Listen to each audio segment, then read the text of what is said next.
If you love Jesus, you care about where his church is, not just Acts 2, like the hype around that, right? So Pentecostals say we started at Pentecost. Acts 2 is our foundation, but in Acts 2, the apostles weren't actually babbling incoherently.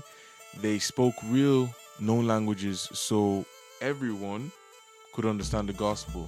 And after that, they didn't even start a denomination. They built a church with bishops and sacraments and under the unity of the apostles teaching. Jesus didn't say, I will build a movement or I will build feelings in your heart. He said, I will build my church, Matthew 16:18. So if you claim to love him, you care about what he built. And the church has been there over 2,000 years, same worship, same doctrine, same sacraments. So ignoring that because you are comfortable in your denomination isn't just love for Christ, it's love for your comfort. So the question I'll ask you today is Acts 2 your foundation?